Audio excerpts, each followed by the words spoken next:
하나님께서 오늘 우리에게 주시는 말씀은 다니엘서 1장 8절에서 21절까지 말씀입니다. 다니엘은 뜻을 정하여 왕의 음식과 그가 마시는 포도주로 자기를 더럽히지 아니하리라 하고 자기를 더럽히지 아니하도록 환관장에게 구하니 하나님이 다니엘로 하여금 환관장에게 은혜와 긍휼을 얻게 하신지라. 환관장이 다니엘에게 이르되 내가 내 주 왕을 두려워하노라. 그가 너희 먹을 것과 너희 마실 것을 지정하셨거늘 너희의 얼굴이 초췌하여 같은 또래의 소녀들만 못한 것을 그가 보게 할 것이 무엇이냐. 그렇게 되면 너희 때문에 내 머리가 왕 앞에서 위토롭게 되리라 아니라. 환관장이 다니엘과 하냐냐와 미사엘과 아사락을 감독하게 한 자에게 다니엘이 말하되 청하오니 당신의 종들을 열흘 동안 시험하여 채식을 주어 먹게 하고 물을 주어 마시게 한 후에 당신 앞에서 우리의 얼굴과 왕의 음식을 먹은 소년들의 얼굴을 비교하여 보아서 당신이 보는 대로 종들에게 행하소서 하며 그가 그들의 말을 따라 열흘 동안 시험하더니 열흘 후에 그들의 얼굴이 더욱 아름답고 살이 더욱 윤택하여 왕의 음식을 먹은 다른 소년들보다 더 좋아 보인지라. 그리하여 감독하는 자가 그들에게 지정된 음식과 마실 포도주를 제하고 채식을 주니라.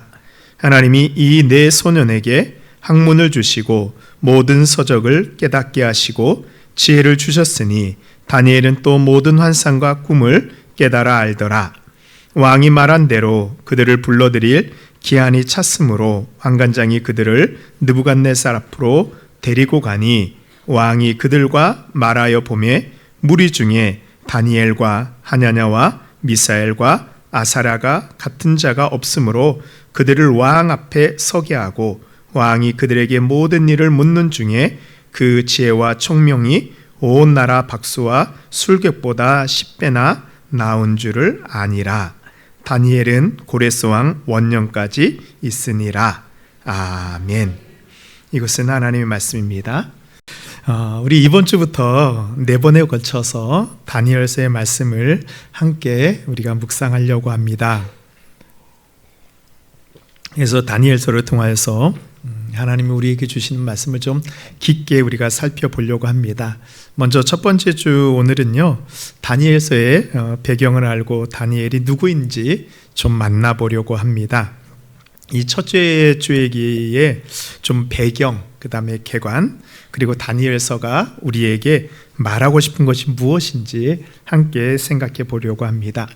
우리 성도님들은 다니엘 하면은 어떤 이야기가 먼저 혹시 떠오르시나요? 그렇죠. 다니엘 하면 제일 먼저 떠오르는 게 뭐죠? 그렇죠. 사자굴 속에 다니엘이 들어가게 되고 다니엘이 거기서 구원을 받게 되죠. 주일학교를 다 나오신 분은 이 이야기를 아실 것입니다. 그런데요, 이 정도만 알면 우리가 다니엘서를 묵상할 수 있는 기초는 충분한 것 같습니다. 사자굴에 대해서 제가 3가지 정도 질문하면서 다니엘서를 한 번에 한번 정리해 보도록 하겠습니다. 첫 번째로 다니엘이 들어간 사자굴은 어느 나라의 사자굴일까요?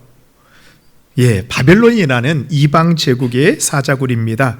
그럼 다니엘은 왜 이방 땅 바벨론에 있는 것일까요? 원래 다니엘은 이 남유다의 귀족의 아들로 태어났습니다. 그러나 다니엘이 소년일 때 이 조국 유다가 바벨론 제국에 의해서 멸망을 당하게 되고 많은 유다 백성들이 포로로 끌려가게 되는데요.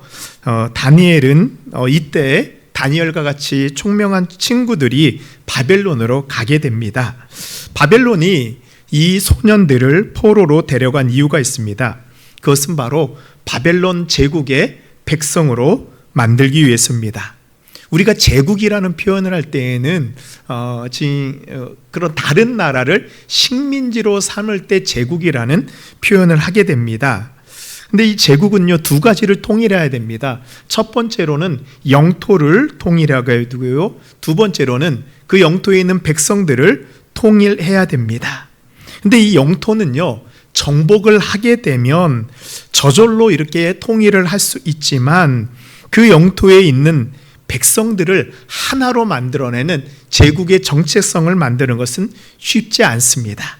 그래서 세계사에 등장하는 모든 제국들은요, 이 두 가지 통일을 이루기 위해서 나름대로의 통치 정책을 가지고 있었습니다. 이 성경 속에 보면 바벨론 전에 전 세계를 통일했던 아수르라는 제국이 있습니다. 기억나시죠? 이 아수르는 자신의 나라를 정복한 다음에 이제 그 나라들을 다스릴 때 민족 혼합 정책을 시행했습니다. 우리가 잘 알고 있는 것이 이 아수르가요, 북이스라엘을 정복한 다음에 이 북이스라엘의 수도였던 이 사마리아 사람들을 다른 나라로 이주시키고 또 이 사마리아에는 다른 민족들을 이주시켜서 이 사마리아 사람들과 결혼을 하게 함으로써 이 순혈주의가 강했던 이 이스라엘 사람들의 정체성을 없애려고 하였습니다. 그래서 정체성이 없어지면은 아수르 제국의 백성들이 될 수 있는 거죠. 그래서 이 민족 혼합 정책으로 인해서 사마리아는 혼혈이 되어 버렸습니다. 이 사마리아 사람들에게는 순수한 혈통이 아니고 혼혈 혈통을 가진 사람들, 그러니까 피가 더럽혀진 사람들이라는 주원 글씨가 새겨져 버렸습니다.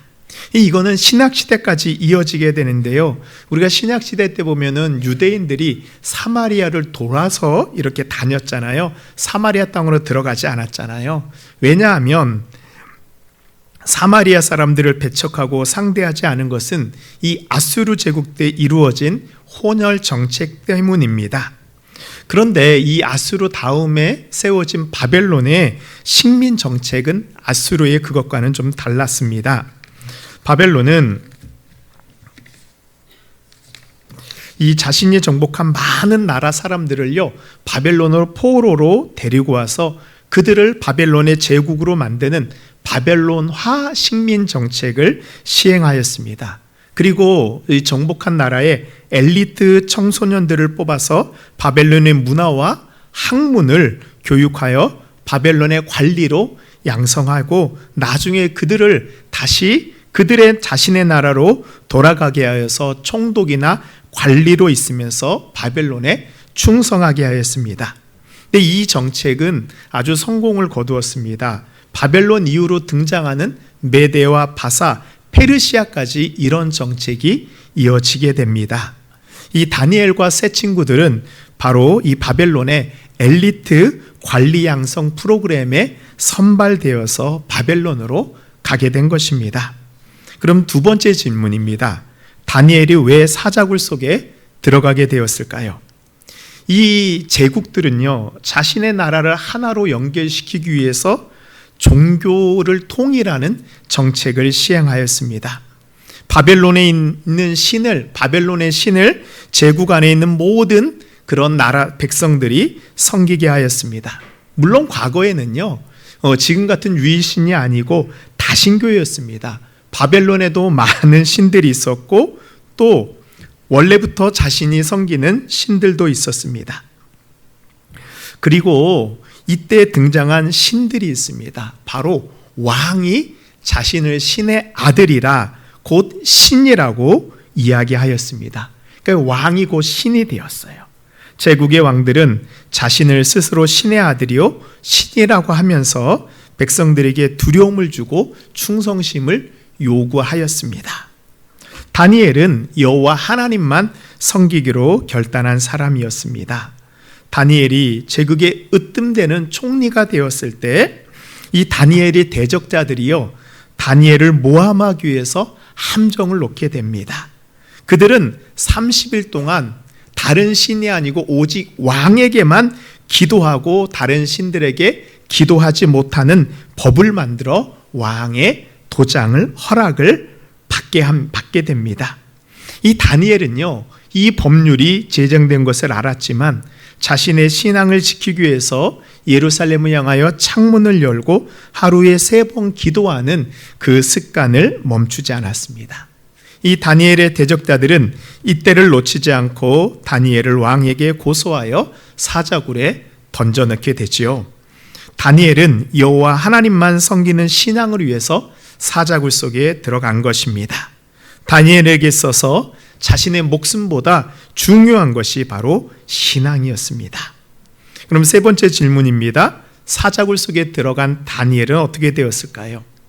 이 과거에는요, 이 큰 죄를 지은 죄인들을 아주 잔인하고 무섭게 죽이는 방법으로 사자나 맹수 같은 것들을 굶주리게 한 후에 그 죄인을 사자굴 속에 던져 넣어서 굶주린 맹수들의 먹이가 되게 하였습니다.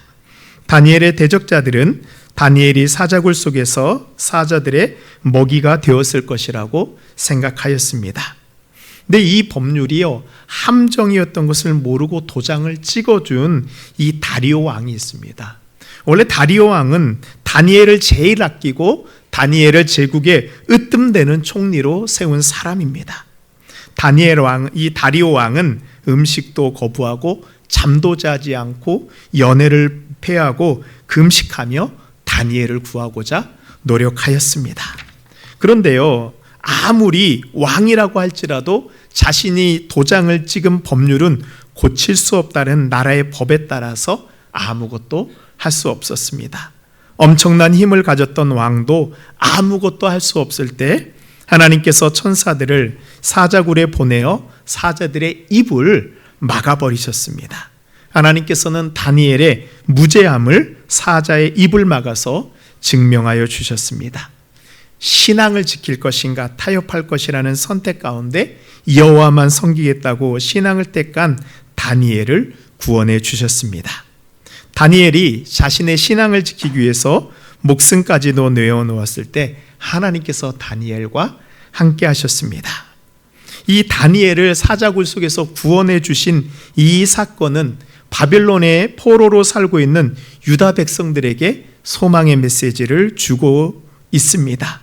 믿음을 끝까지 지키게 살 때 하나님께서는 그들을 지켜주시어 다시 고향 땅 예루살렘으로 돌아가게 하여 주신다는 소망입니다. 다니엘을 통해서 이 일이 시작되게 되었고 고레스 왕 원년에 유다 포로들을 예루살렘으로 돌려보내는 그 조서에 어인을 찍게 하시어 다니엘을 통해 하나님의 약속을 성취하게 하셨습니다. 이제 다니엘이 사자굴 속에 던져진 한 구절을 통해서 우리는 다니엘서의 전체적인 역사와 신앙, 구원의 약속까지 한 번에 다 정리를 해 보았습니다. 이제 이 정도를 우리가 알고 있으면 다니엘서를 묵상할 수 있습니다. 저는 좀 권해드리는 게 있는데요. 이제 우리가 한 달 동안 다니엘서를 묵상할 거기 때문에 이제 집에 들어가셔서 하루에 2장씩만 좀 다니엘서를 읽으셨으면 좋겠어요. 그러면 일주일이면은 적어도 12장 정도 다 읽기 때문에 이렇게 한 달 동안, 이렇게 한 주 동안 읽고 저와 함께 다시 한번 다니엘서를 말씀을 듣고 또 성경을 읽고 다니엘서를 말씀을 들으면 하나님께서 분명히 우리에게 주시는 말씀이 있을 것을 믿습니다. 우리가 다니엘서를 볼 때 이제 큰 기둥이 있는데요. 이 다니엘서를 볼 때에는 꿈이라는 기둥을 볼 수 있어야 됩니다. 어떤 사람은 다니엘서를 꿈의 책이라고 말을 합니다. 왜냐하면 이 다니엘서에 보면은 거기에 등장하는 제국의 왕들이 꿈을 꾸고 환상을 봅니다. 이 왕들의 꿈은요, 1장부터 6장까지 등장합니다. 큰 신상을 보고 큰 나무를 보고 그 다음에 왕의 잔치에 손가락이 나타나 심판의 글씨를 쓰는 환상을 보게 됩니다. 다니엘도요, 꿈을 꾸고 환상을 봅니다. 이제 7장부터 12장까지 내용인데요. 우리가 평소에 잘 읽지 않은 부분이라서 우리가 기억이 잘 나지 않을 것입니다. 이 다니엘이 꿈꾼 거하고 환상을 본 것은 이 네 짐승의 환상, 순양과 순염소의 환상, 큰 정예장에 대한 환상을 봅니다. 근데 이 왕의 꿈들과 다니엘의 꿈이 차이가 있습니다. 이 왕의 꿈과 환상은 세상의 허망함과 멸망을 보여주고 있습니다. 왕들의 꿈에서는 희망이 없습니다. 그러나 다니엘의 꿈은요, 하나님 나라의 힘을 보여줍니다. 그래서요, 다니엘서의 꿈은요, 다 단순한 꿈을 넘어서서 앞으로 일어나게 될 하나님의 계획을 보여주고 있습니다. 그래서 다니엘서의 꿈은 하나님이 보여주시는 비전이 되는 것입니다. 어떤 사람들에게 꿈은 실망을 주기도 합니다. 그러나 하나님께서 우리에게 주시는 꿈은 오늘을 이겨내는 힘이요, 앞으로 우리가 걸어갈 길을 보여줍니다. 그래서 다니엘서는 우리에게 말씀하고 있습니다. 하나님 앞에서 꿈을 꾸라고, 하나님이 보여주시는 비전을 가지라고 말씀합니다. 요즘 청년들이 하는 말 중에 이생망이라는 그런 말이 있습니다. 우리 청년들은 다 알죠? 무슨 뜻이죠? 이번 생은 망했어. 몇몇 분들이 그 내 얘기인가? 근데 이생망보다 더 심한 말이 있더라고요. 이생폭망이라는 말도 있어요. 이번 생은 폭삭 망했어.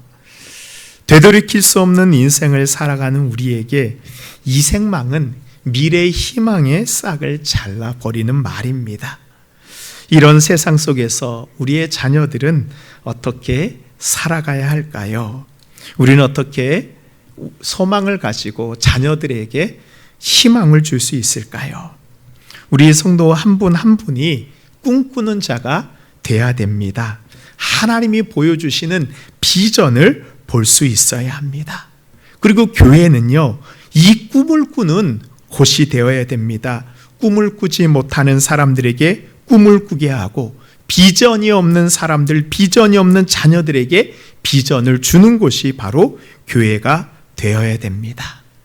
이생망이라는 꿈꿀 수 없는 세상 속에서 꿈을 꾸고 비전을 가지는 곳이 바로 우리 교회가 되어야 합니다. 사랑하는 성도 여러분, 다니엘서를 통해서 하나님이 보여주시는 꿈을 꾸고 비전을 보시는 우리 모든 성도님들 되시기를 바랍니다. 아멘. 그런데 이 다니엘서가 꿈의 책이지만 이 꿈이 꿈으로 머물러서는 안 됩니다. 꿈이 이해가 되고 해석이 되어야 합니다. 이 다니엘도요, 꿈을 꾸고 난 다음에 해석이 되지 않아서 하나님의 천사가 다니엘에게 찾아와 해석해주는 그런 장면도 나옵니다. 꿈은 아무리 좋은 내용이라고 할지라도 꿈에 머물러 있으면 우리에게 어떠한 소망도 주지 못합니다. 꿈이 해석되어 우리에게 전달될 때 우리는 그때 비로소 하나님이 보여주시는 비전을 볼 수 있게 됩니다. 하나님께서는 이 다니엘을 제국의 총리가 되어서 바벨론, 메데, 바사, 페르시아에 이르기까지 하나님께서는 다니엘을 쓰게 하십니다. 그 이유는 바로 꿈, 하나님의 말씀을 해석하는 능력이 다니엘에게 있었기 때문입니다. 지금 사실 우리에게 필요한 것은 말씀을 몰라서가 아닙니다. 말씀이 없어서가 아닙니다. 말씀을 해석할 수 있는 그 능력이 우리에게 없기 때문입니다. 꿈이 비전이 되기 위해서는 우리에게도 이 꿈을 해석하는 능력이 있어야 됩니다.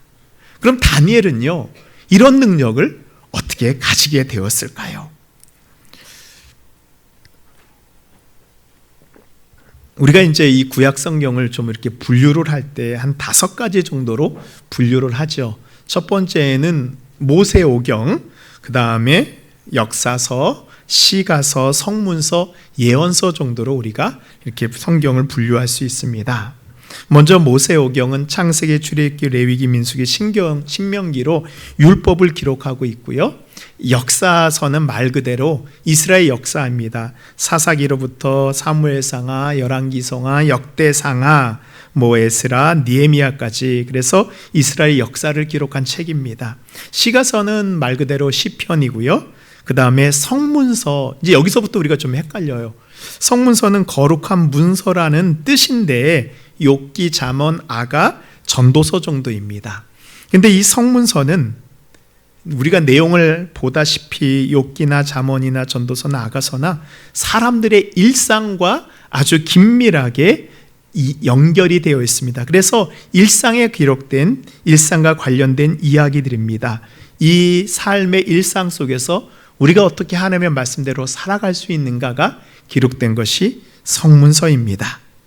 그리고 예언서는 이사야, 에스겔, 다니엘, 예레미야 같이 예언자들의 말을 기록한 책입니다. 이 예언서가 왜 쓰여지게 되었을까요? 이 예언서는 현실에 대한 문제의식으로부터 출발하여서 눈에 보이는 이 현상이 전부가 아니고 하나님께서 숨겨놓은 계획이 있음을 보여주는 것이 예언서입니다. 그래서 성문서는 현실을 보여주는 책이라면 예언서는 미래를 보여주는 책입니다. 그럼 우리에게는 어느 책이 필요할까요? 성문서가 더 중요할까요? 예언서가 더 중요할까요? 둘 다가 우리에겐 필요합니다. 성문서를 통해서 오늘을 어떻게 살아야 되는지 깨닫고 예언서를 통해서 내일을 준비하는 지혜를 배워야 합니다. 그러면 다니엘서는 어디에 속할까요? 먼저 우리 개신교 전통에서는 다니엘서를 예언서로 분류합니다. 그래서 예언은 감추어진 계시라는 뜻으로 하나님께서 열방을 이끌어 가시는 시대와 역사에 관한 비밀을 우리에게 은밀하게 해설해 주는 책이 예언서입니다. 그래서 주로 예언이 언제 많이 일어나냐 하면 어려움을 당하고 악의 세력이 흥황하여 이스라엘 백성들이 괴롭고 희망이 필요할 때 나왔던 책들이 바로 예언서입니다. 그래서 모든 예언서는 이스라엘이 어려움을 당하고 백성들이 고통당할 때 쓰여졌습니다. 이 다니엘서의 배경도 그렇잖아요. 남유다가 멸망하고 흩어진 유대인들이 어떻게 살아야 되는지, 그리고 장차 남유다는 어떻게 될지 꿈과 환상을 통해서 보여주기 때문에 우리는 다니엘을 예언서로 읽을 수 있습니다. 그런데 이 히브리인들, 유대인들의 전통으로는요, 다니엘서를 예언서로 구분하지 않고요, 성문서로 구분하고 있습니다. 그 이유가 다니엘서는 크게 두 부분으로 나눠집니다. 1장부터 6장까지, 그 다음에 7장부터 12장까지 나눠집니다. 먼저 전반부인 1장에서 6장까지는 다니엘과 바벨론 왕들의 꿈과 환상에 대한 이야기, 다니엘의 세 친구가 믿음으로 어떻게 살았는지 그들의 일상을 보여주는 내용으로는 성문서와 가깝습니다.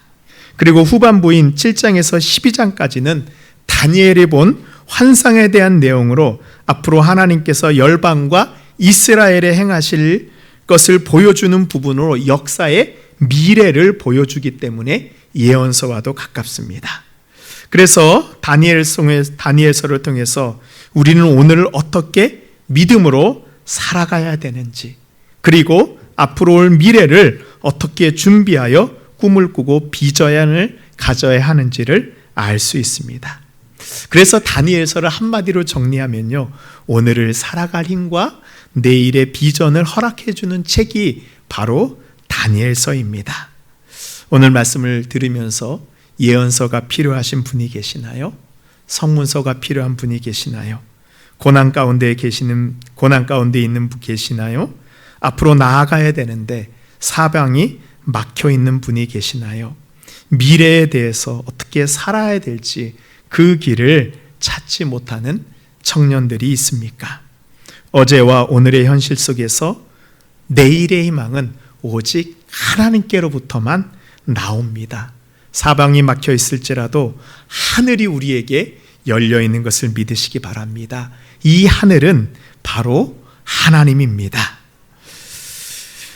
이 다니엘을 포로로 끌려간 바벨론 제국은 이 다니엘을 포로로 끌려간 바벨론 제국에서 이 남유다 백성들은 사방이 막혀 있는 그때에 하늘의 하나님을 보았습니다. 하나님께서는 다니엘에게 꿈을 꾸게 하시고 그것을 해석하게 하시어 다니엘을 사용하셨습니다. 사랑하는 성도 여러분, 지금 우리가 살아가는 현실이 전부라고 생각하지 마십시오.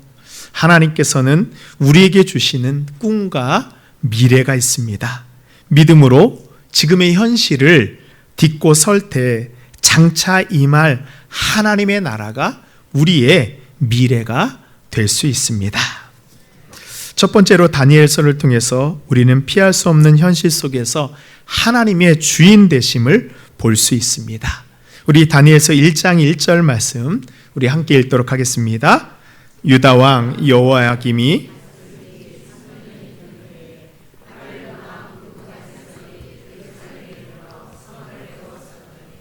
아멘.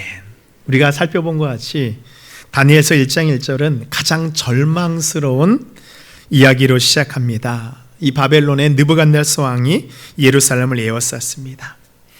근데 우리가 보기에는 이 바벨론이 이 예루살렘을 공격한 것이 이상하다 그렇게 생각하지 않을 수 있는데요, 이것은 이스라엘 백성들에게는 절대로 이해하기 어려운 상황입니다. 왜냐하면 이 이스라엘 사람들이 가지는 특별한 신앙이 있었습니다.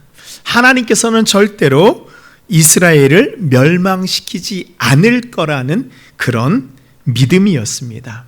우리가 역사서를 살펴보면요, 정말로 이 아수르의 사네립이 예루살렘을 똑같이 에워싼 적이 있었습니다. 그때 하나님께서는 기적적인 방법으로 이스라엘을 구원해 주셨습니다.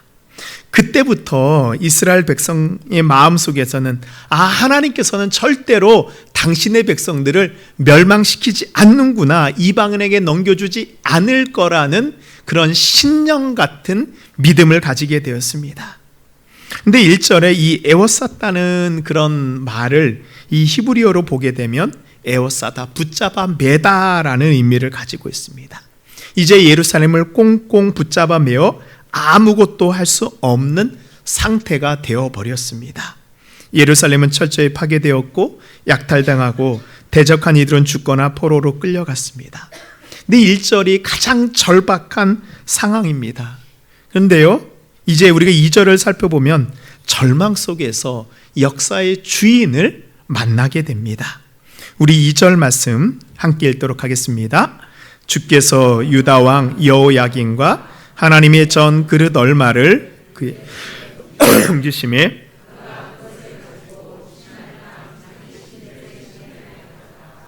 그 신들의 보물창고에 두었더라. 아멘. 이 바벨론은요, 이스라엘 멸망시킨 다음에 하나님의 성전의 기물을 가지고 자신의 신전으로 가져갑니다. 왜 그러냐면요, 이 고대 사람들은 전쟁을 사람들의 전쟁으로 보지 않고 신들의 전쟁으로 보았습니다. 그래서 전쟁에서 이기게 되면 우리가 믿는 신이 저들의 신들보다 더 강한 것입니다. 그래서 승리한 나라는 패한 나라의 신상을 가지고 와서 자신들의 나라의 신전에 놓음으로 우리가 섬기는 신이 가장 강력하다라는 것을 모든 나라에 다 드러내려고 하였습니다. 근데 예루살렘 성전에는 여호와의 그런 이렇게 신상이 없잖아요. 우리 여호와 하나님은 우상을 만들지 않잖아요. 그래서 신상이 없기 때문에 성전에 있는 그 그릇을 가져다가 자신들의 신들의 이 신전이 있는 신할 땅의 신전에 가져다 놓게 됩니다. 근데 여기서 신할 땅이라는 단어가 중요합니다. 혹시 신할 땅 하면 생각나는 그런 곳이 있으시나요? 네, 그렇게 쳐다보시면 저도 조금 당황스럽습니다. 네, 기억나시죠? 창세기 11장에 바벨탑 사건이 있었는데요, 우리 창세기 11장 1절 2절 한번 보도록 하겠습니다. 온 땅의 언어가 하나요 말이 하나였더라. 이에 그들이 동방으로 옮기다가 신할 평지를 만나 거기 거류하며. 이 신할 평지가 신할 땅입니다. 이 바벨탑이 세워졌던 그 지역의 이름, 이 바벨탑 기억나시죠? 땅 하늘 끝까지 하나님까지 다 보자라 했던 그 바벨탑이 세워졌던 지역의 이름입니다. 이 바벨탑 사건은 하나님을 대적하던 사람들을 하나님께서 흩어버린 사건입니다.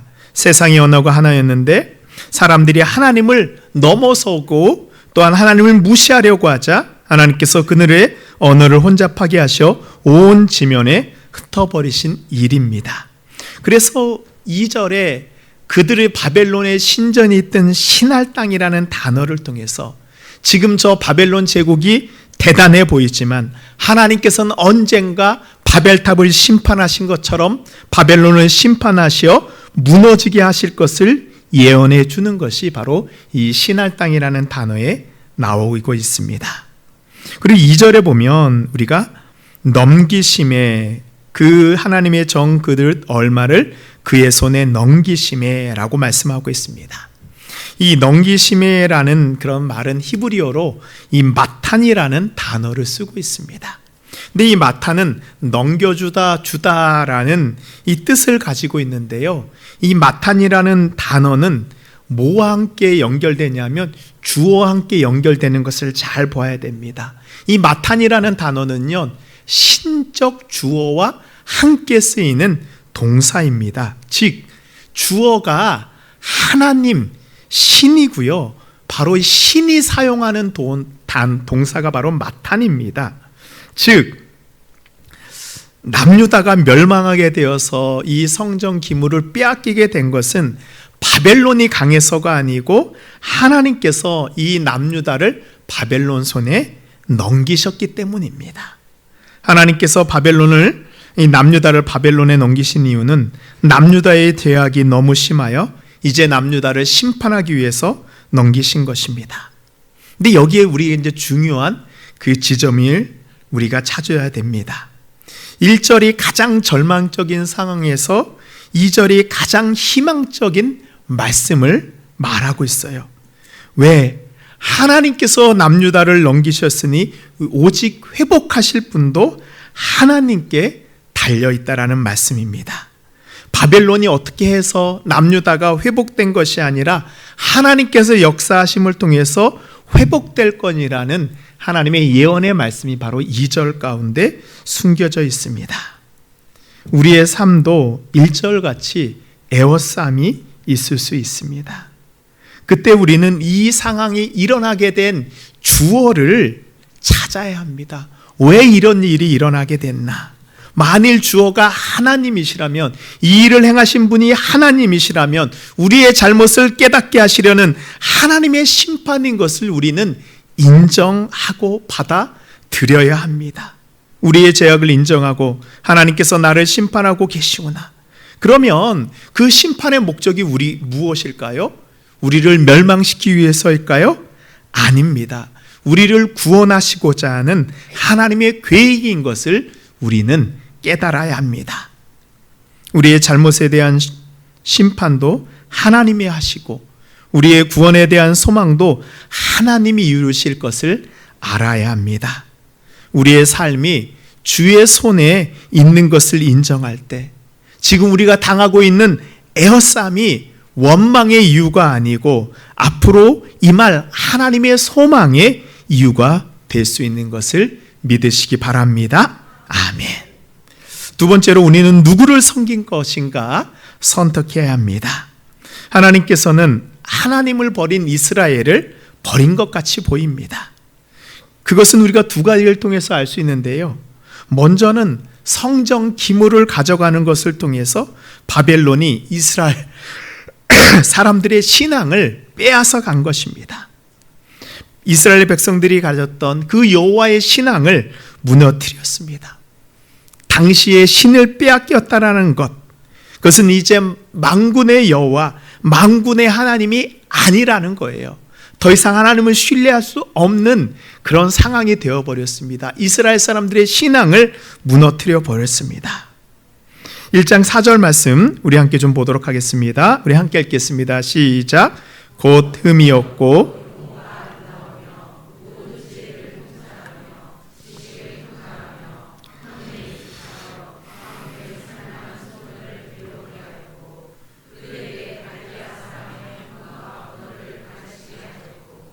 아멘.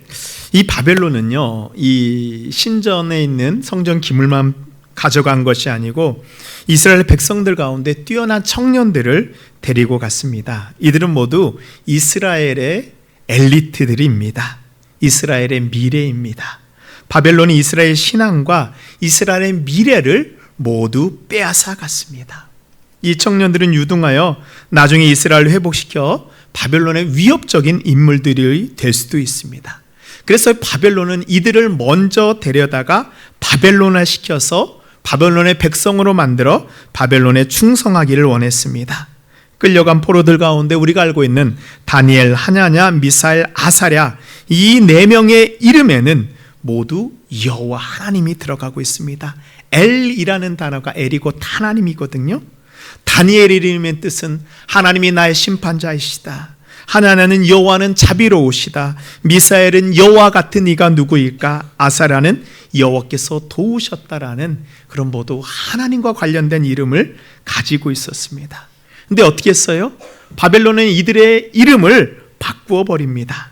1장 7절에 보면 환관장이 그들의 이름을 고쳐 다니엘은 벨드사살이라 하고 하나냐는 사드락이라 하고 미사엘은 메삭이라 하고 아사라는 아벳느고라 하였더라. 근데 이 바벨론이 바꾸어 놓은 이름에는 모두 이방 신들이 들어가 있습니다. 다니엘은 벨드사살로 이방 신 벨이 너의 생명을 지켜준다. 하나냐는 사드락으로 달의 신의 명령이다. 이 미사엘은 메삭으로 누가 달의 신과 같으랴. 아사라는 아벳느고로 느고 신을 섬기는 자로 그 이름을 바꾸어 버립니다. 계명된 이름에는 모두 바벨론의 신들의 이름이 있습니다. 이름을 바꾼다는 것은 그들의 정체성을 바꾸어 놓는 것입니다. 이 바벨론의 백성으로 만들어 놓은 것은 이름을 바꾸는 것에서 그치지 않았습니다. 1장 5절에 보면 또 왕이 지정하여 그들에게 왕의 음식과 그가 마시는 포도주에서 날마다 쓸 것을 주어 3년을 기르게 하였으니 그 후에 그들은 왕 앞에 서게 될 것이더라. 이들에게 바벨론은 최고의 학문과 최고의 혜택을 주었습니다. 바로 왕의 산의 진미죠. 바벨론의 좋은 것을 미리 맛보게 함으로써 그들을 유혹하는 것입니다. 망한 남유다의 백성으로 살 것인가, 아니면 바벨론의 좋은 것을 누리면서 바벨론의 백성으로 살 것인가, 하나님의 충성된 백성으로 살 것인가, 아니면 이 세상의 바벨론의 백성으로 살아갈 것인가. 다니엘과 세 친구는 선택을 해야 됩니다. 우리가 하나님 나라의 미래가 될 것인가, 아니면 세상 나라의 미래가 될 것인가. 물론 이들이 바벨론에 순응하고 동화하면 편하게 살면서 이 모든 것을 누릴 수 있을 것입니다. 그러나 하나님 나라의 소망이 될 수는 없습니다. 이 질문은 세상을 살아가는 우리들에게 똑같이 적용되는 질문입니다. 매일매일 살아가면서 우리도 이 질문을 받습니다. 누구에게 충성할 것인가? 사도 바울도 이 질문을 우리에게 던졌습니다. 하나님 나라의 복음에 합당한 삶을 살 것인가? 세상에 합당한 자로 살 것인가? 그렇습니다. 바벨론 같은 세상에서 우리가 세상을 섬길 것인가?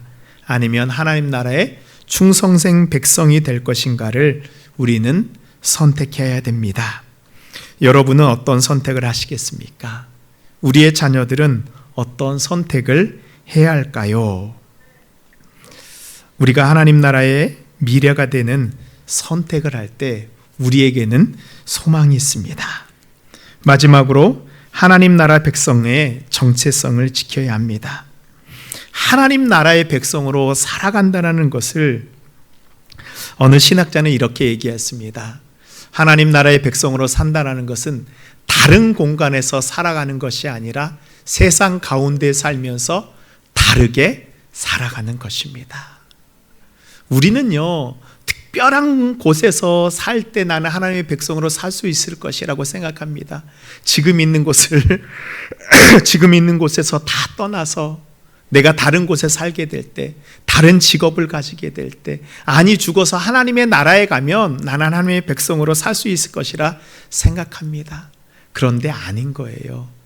세상 가운데 살면서 다르게 살아갈 수 있는 것, 바로 이것이 하나님 나라의 백성으로 살아가는 것입니다. 다니엘과 세 친구는 왕궁에서 하는 교육을 거절하지 않았습니다. 이름을 바꾸는 것도 거부하지 않았습니다. 그런데 이들이 거부한 것이 단 하나 있습니다. 우리 1장 8절 함께 읽도록 하겠습니다. 시작. 다니엘은 뜻을 정하여 더럽히지 아니하리라 하고 자기를 더럽히지 아니하도록 환관장에게 구하니. 혹시 다니엘서를 읽으면서 그런 질문 안 해보셨어요? 왜 다니엘이 바벨론의 교육은 거부하고 먹지 않고 바벨론식 이름도 거부하지 않고 왜 왕의 음식만을 거부했을까? 아니, 거부하려면 확실하게 거부해야 되지. 그 힌트는 8절에 자신을 더럽히지 아니하리라라는 그 말에 힌트가 있습니다. 여기서 더럽힌다라는 말은 히브리어로 겔이라는 말을 쓰고 있습니다. 이 겔이라는 단어는 더럽히다라는 말과 함께 부정하다, 정결하고 깨끗하지 못하다라는 그런 의미를 가지고 있습니다. 그렇기 때문에 이 겔은요, 이 더럽히다라는 말은 어느 때 쓰이냐면 제의적인 의미로 쓰입니다. 종교적인 의미로 사용이 되는 것입니다. 이 왕의 사내 진미는 그냥 음식이 아니고 바벨론이 섬기는 우상에게 드려졌던 부정한 음식을 가지고 이 왕이 이제 같이 가르치려는 청년들에게 주는 것입니다. 그래서 이 음식을 먹는 사람도 부정하게 되는 것입니다. 다니엘은 비록 바벨론의 포로로 붙잡혀 있지만 자신이 하나님 앞에 예배하는 거룩한 제사장이라는 그 사실을 잊지 않고 있습니다. 그래서 우상하게 드려진 음식이 자신의 여호와 신앙, 나의 믿음을 더럽힐 것을 알기에 거절한 것입니다. 왕의 사내 지민은 앞으로 다니엘이 살게 될 바벨론의 영화로운 삶을 미리 보여주고 있습니다. 그런데 다니엘은 이 특권을 거절했습니다. 이것은 절제가 아니고 구별입니다. 우리가 거룩함이라는 말을 할 때요, 조금만 먹고 조금만 가고 조금만 하는 것이 아닙니다. 먹어야 할 것과 먹지 말아야 될 것을 구별하고 가야 될 것과 가지 말아야 될 것, 해야 할 것과 하지 말아야 될 것을 구별하여 나를 지키는 것이 바로 거룩입니다. 그런데 이 다니엘의 결정으로 인해서 자신들뿐만 아니라 왕의 감독관마저도 공경에 빠지게 됩니다. 그때 다니엘은 모두가 납득할 수 있는 방안을 제안합니다. 오늘 우리가 읽은 말씀 12절 13절입니다. 청하오니 당신의 종들을 열흘 동안 시험하여 채식을 주어 먹게 하고 물을 주어 마시게 한 후에 당신 앞에서 우리의 얼굴과 왕의 음식을 먹는 소년들의 얼굴을 비교하여 보아서 당신이 보는 대로 종들에게 행하소서 하매. 왕의 산의 진미를 먹은 소년들과 채소와 물만 먹은 우리를 비교하여 결정하라는 것은 다니엘의 신앙과 감독관을 배려하는 이 창의적인 대안이 됩니다. 열흘 후에 채소와 물만 먹은 다니엘과 세 친구는 왕의 음식을 먹은 소년들에 비해서 훨씬 더 아름답고 윤택하였습니다. 그러자 어떻게 해요? 감독관은 기꺼이 지정된 왕의 음식을 물리치고 채식을 허락해 줍니다. 하나님께서는 이들이 신앙의 정체성을 지키기 위한 작은 결단에 응답해 주셨습니다. 하나님 신앙을 지킨 이들을 하나님이 귀하게 여겨주십니다. 언제 우리가 믿음을 지킬 수 있느냐? 우리가 하나님 앞에 결단할 때입니다. 우리 17절 말씀 함께 읽겠습니다. 하나님이 이 네 소년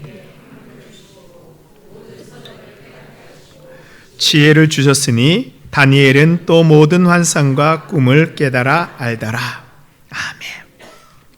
우리가 이 말을 쉽게 보는데요, 사실 바벨론은 이 세계 4대 문명의 발상지 중에 하나인 이 메소포타미아 수메르 문명이 시작된 곳입니다. 인류 최초의 문자인 쐐기 문자와 천문학이 이 바로 바벨론에서 만들어졌습니다. 학문을 이루는 지혜는 바벨론 사람들에게도 있었습니다. 그러나 하나님께서는 다니엘에게 더 주신 것이 있는데 바로 환상과 꿈을 깨닫는 능력을 더하여 주셨습니다. 바벨론의 뛰어난 학자들도 가지지 못한 하늘의 지혜입니다. 하나님께서는 다니엘에게 하나님 나라를 회복하는 놀라운 일에 참여할 수 있는 은혜를 베풀어 주셨습니다. 이 세상을 살아가는 우리도 신앙의 결단을 할 때요, 다니엘과 같은 모습이 있어야 됩니다. 먼저는 나의 신앙을 지킨다고 이기적인 결단을 하는 것이 아니라 믿지 않는 사람들까지도 받아들이고 그들도 인정하고 변화시킬 수 있는 신앙과 배려가 함께 있는 결단을 해야 합니다. 우리의 모습을 보면서 세상이 그들이 감동을 받을 수 있어야 합니다. 또한 그리스도인의 거룩함을 지키는 믿음의 결단이 있어야 합니다. 다니엘과 세 친구들은 처음부터 바벨론의 모든 것을 거부하지 않았습니다. 지금 자신의 삶의 자리에서 할 수 있는 작은 결단을 먼저 드렸습니다. 그것이 쌓이고 쌓여서 자신의 목숨까지도 내어놓고 풀무불에 들어가고 사자굴에 들어가는 큰 결단을 할 수 있었습니다. 평소에 작은 기도가 있어야지 다급하고 위급한 그때 기도의 자리를 찾을 수 있습니다. 그렇습니다. 우리 하루하루의 작은 결단이 쌓여 나중에 하나님 나라를 세워가는 위대한 결정을 할 수 있습니다. 우리의 결단을 하나님께서 받아주시고 은혜를 베풀어 주십니다. 우리 20절, 21절 말씀 우리 함께 읽겠습니다. 왕이 그들에게 모든 일을 묻는 중에 10배나 나온 줄을 아니라 다니엘은 고레스 왕 원년까지 있으니라. 아멘. 세상의 지혜보다 10배의 지혜와 총명을 주시어 세상을 해석할 수 있는 사람이 다니엘입니다. 우리가 믿음의 결단을 할 때요, 하나님께서 우리에게 똑같은 은혜를 베풀어 주십니다. 세상이 해석하지 못하는 하나님의 나라를 해석할 수 있는 그 꿈과 환상을 보고 그것을 해석할 수 있는 능력을 하나님께서는 우리에게 허락하여 주시는 것입니다. 이 엄청난 바벨론 제국은 70년을 채 넘기지 못하였습니다. 근데 다니엘은 어때요? 바벨론 제국보다 더 강하게 살아남아서 바사 제국 고레스 왕까지 있으며 하나님 나라를 지키게 됩니다. 끝까지 승리한 사람은 누구예요? 다니엘을 붙잡은 바벨론과 그 왕이 아니고요, 바로 다니엘이었습니다. 사랑하는 성도 여러분, 우리가 신앙의 결단을 할 때, 하나님 앞에 나의 믿음을 올려드릴 때 하나님께서 세상 가운데 우리를 높여주시고 끝까지 승리하게 하여 주실 것을 믿습니다. 아멘.